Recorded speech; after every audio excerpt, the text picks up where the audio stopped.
Почитувани пријатели, ви посакувам Божи благослов. Денес ќе зборуваме на тема сабота и Господовиот ден. Многу пати се тврди дека Бог ја воспоставил саботата или шабатот во Еденската градина, заради поврзаноста помеѓу саботата и создавањето.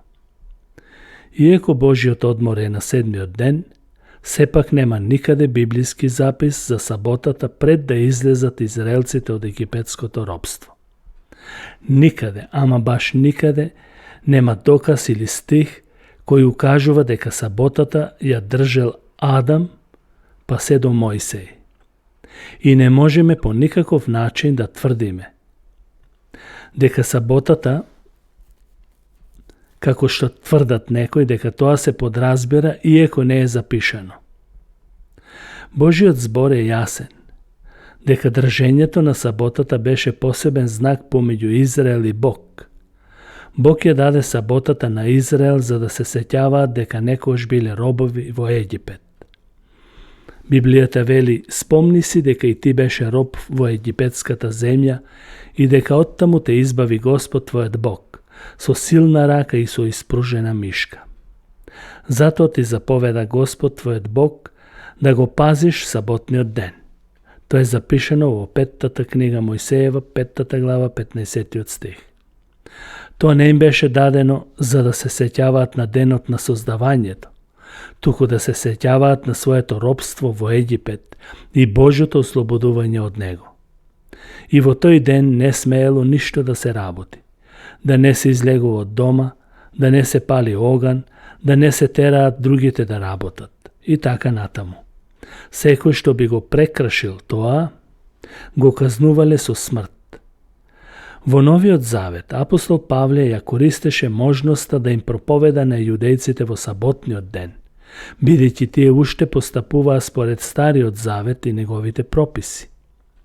Павле како јудеец, дури и да се придржувал кон саботниот ден, што нема никаков показател за тоа, откако го запозна Христос, тој веќе не го сметал денот како нешто што треба да му дава внимание и важност. Тој убаво им објасни на оние кои сакаа да го наметнат денот и Мојсеевиот закон, велејќи: никој да не ве осудува за саботата, зашто тоа е само сенка, телото е Христос. Тоа е запишено во Колосјаните 2 глава, 16 и 17 стих. Еврејската сабота беше укината на крстот, така што на тој начин што го избрише дејството, кое со своите одредби беше против нас, го отстрани од среде нас, приковувајќи го на крст. Затоа саботата е дадена на Израел, а не на црквата. Саботата е сабота, а не недела, така што тоа не е променето од сабота во недела. Христијаните се слободни од сите обврзници на Стариот Завет кои имаа свое исполнување во Христос. Тоа мора да стане јасно дека држењето на 10 заповеди е враќање во робството, а не слободата во Христос, како што пишува апостол Павле во Галатјаните 5 глава 1 стих. Стоите во слободата за која Христос не ослободи. Значи, Новиот Завет не препознава, ниту пак признава одредени денови и празници. Тоа не е против идејата за држење посебни денови и празници, но не им дозволува да постојат заради самите себе. Исус имаше обичај да присуствува на саботните служби во синагогите. На некои еврејски празници одел во Ерусалим. Не сакал да го игнорира еврејското одржување на одредени денови и празници, а пак од друга страна, непрестано доаѓал во конфликт со фарисеите околу правилното разбирање за саботата. Ги лечел болните во саботен ден, им дозволил на своите ученици да кинат класи и да јадат. Бранејќи го ставот, Исус го открил вистинското значење за саботата. Прво, саботата е создадена заради човекот, а не човекот заради саботата. Второ, Синот човеков е господар и на саботата. Апостол Павле, заедно со другите еврејски христијани, ги посетувал синагогите и нивните служби во саботата. Во суштина не се противил за тој ден, но остро реагирал кога еврејските христијани се обидували да им ја наметнат саботата на паганските христијани.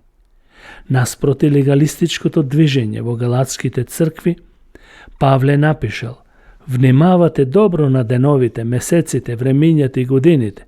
Се плашам за вас да не се трудев напразно за вас."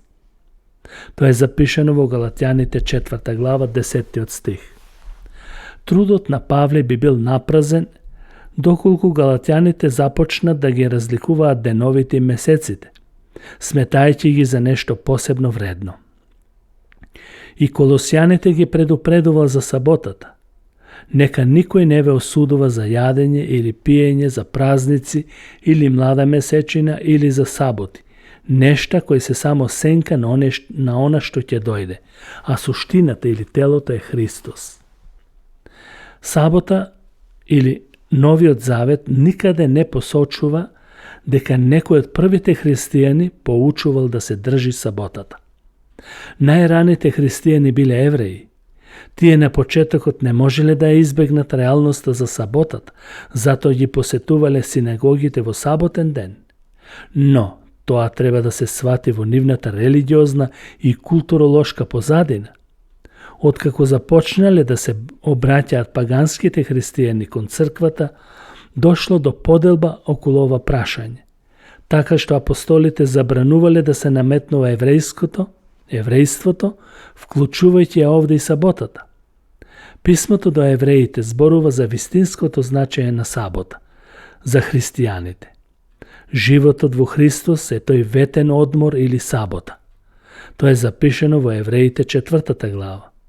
Зашто кој влегол во таа саботна почивка, односно во Христос, тој се одмара од своите дела. За христијаните целиот нивен живот е сабота. Седмиот ден е само сенка на нештата, а телото или суштината е Христос, во кого ние се одмараме. Зашто имајќи го Светиот Дух во нас самите, ние ја имаме слободата. Христос е исполнување на несовршенството. За писателот на евреите Христос е сабота, како што за Павле Христос е нашата Пасха. Седмиот ден е еврејска сабота, а Христос е христијанска сабота, во кого ние се одмараме духовно. Кој е тој Господов ден? Господов ден во Новиот Завет, првиот ден од седмицата, се нарекува Господов ден. Христијаните уште за време на апостолите му давале значење на тој ден. Христовите ученици започнале да создаваат нешто посебно заради воскресението, но сепак не се заснова врз некоја заповед. Не постои запис за да се одржува посебно тој ден. Тој е слободен чин на првите христијани. Исус воскресна на првиот ден од седмицата. Така тој ден постанал ден за собирање на христијаните. Би било нелогично да не се собираат кога на тој ден знаеле што се случило. Понатамошното собирање на христијаните било сеќавање на воскресението Христово. Тоа е првиот ден од седмицата, недела. Исус им се објави на 8-миот ден на учениците. Може би тоа ги поттикнало учениците да се собираат во 8-миот ден. Се собирале средства за сиромашните во 8-миот ден, кршеле леб во 8-миот ден. Господов ден се смета на Христовото воскресение, а не како што некои сметаат дека тоа е од незнабожечко потекло. Ако го имаш Христос, ја имаш вечната сабота, вечниот одмор, вечниот живот. Не одете по сенките, одете по телото, а тоа е Христос. Господов ден може да се свати како суден ден, бидејќи во Стариот Завет тоа секоја се однесува кога Бог сака да дејствува против сите тие што се негови непријатели. Во тоа време, кога Јован беше прогонуван и црквата, Господ најавува ден, дека неговиот ден, Господовиот ден, во Господовиот ден ќе бидат казнете сите што ја прогонуваат црквата. Тој што има погрешно учење ќе биде одговорен не само кон самиот себе, што си дозволил да биде заблуден, туку ќе одговара и за онаа што успел i za onije što uspel da gi zabludi. Zato odmaraj se vo Hristos i nemoj saботата да ја сметаш како ден за одмор, туку ден за одмор е Христос. Зашто ако Христос живее во тебе, ти се одмараш, ти ја имаш вечноста. Вечноста е твојот ден, а не денот како ден. Бог да ве благослови, почитувани. Амин.